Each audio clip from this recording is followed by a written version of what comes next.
মোটামুটি একটু কম বাজেটের ভিতরে কোরাই 5 12 জেনারেশনের একটা ল্যাপটপ খুঁজতেছেন, একটু হাই জেনারেশন মানে একবারে লেটেস্ট জেনারেশন এবং মোটামুটি একটু ভারী কাজ করবেন 15 ইঞ্চি ডিসপ্লে দিয়ে, মানে ডিসপ্লে সাইজ 15 ইঞ্চি এরকম একটা বড় ল্যাপটপ খুঁজতেছেন তাদের জন্য আজকের এই ভিডিওটা। এই ল্যাপটপটা হলো কনফিগারেশনটা যদি দেখা দেয়, এটা হলো কোরাই 5 12 জেনারেশন প্রসেসর। দেখা দিচ্ছি কোরাই 5 12 জেনারেশন প্রসেসরের কোর হলো 10 কোর প্রসেসর। দেখুন 10 কোর প্রসেসর, 12 থ্রেড এবং 12 এমবি ক্যাচ। এই ল্যাপটপটাতে র্যাম দেওয়া আছে 300 মেগাহার্টজের, সরি এটা 8 জিবি র্যামের, 8 জিবি 3200 মেগাহার্টজের র্যাম এবং এই ডিভাইসটার এনভিএমই এসএসডি ইউজ করা আছে। এনভিএমই দেখুন দেখা দিচ্ছি, এটা হলো NVMe SSD 512 GB, SK Hynix 512 GB NVMe SSD দেওয়া আছে।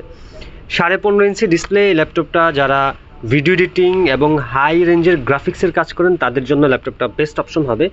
তো অনেক সময় হয়তো অনেকে এসে বলবেন যে ভাই এটা তো আউটলুকটা একটু টুকটাক স্ক্র্যাচ আছে, এগুলো একটু মাইনে নেবেন, কারণ এই ডিভাইসটা আমি চাইছিলাম যে আসলে যদি আপনাদের একটা ফিডব্যাক দরকার, যদি আপনারা মনে হয় যে আপনারা যে এই স্ক্র্যাচগুলোর কারণে আপনারা নিতে আগ্রহী দেখাবেন না, তাহলে মোটামুটি এটার ওই সিস্টেম দেখা গেছে কালার টালার করে একদম পুরো নতুনের মতো করা যাবে। তবে আমি মনে করি অরিজিনাল যে ল্যাপটপ যেটার যেই কালার আছে সেটা থাকাটা সব থেকে বেস্ট আপনার দরকার হয়। দেখা গেছে যদি আপনার কাছে একটু অ্যাকওয়ার্ড লাগে সেক্ষেত্রে আপনারা এই ডিভাইসটার একটা স্টিকার করে নিতে পারেন, তাহলে আর আপনার এত ওই যে চোখে অত কিছু বাজবে না।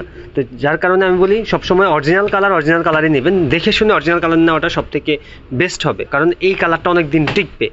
তো যারা এরকম 15 ইঞ্চি ল্যাপটপ, এই যে নিউমেরিক কিপ্যাড সহ, এখানে নিউমেরিক কিপ্যাড সহ 15 ইঞ্চি ল্যাপটপ খুঁজতেছেন কোরাই 5 12 জেনারেশন, 8 জিবি 512 জিবি স্টোরেজটা অনেক বেশি 512 জিবি। তো এরকম ল্যাপটপ যারা খুঁজতেছেন একটু বাজেট ফ্রেন্ডলি, যেমন 40 অথবা 35 থেকে 40 হাজার টাকার ভিতরে, তাদের জন্য এই ল্যাপটপটা বেস্ট অপশন হবে। যারা নিতে আগ্রহী অবশ্যই আমার স্ক্রিনে দেওয়া যে নাম্বার আছে সেই নাম্বারে যোগাযোগ করবেন, ইনশাল্লাহ এটার A to Z সকল ডিটেলস আপনারা পেয়ে যাবেন।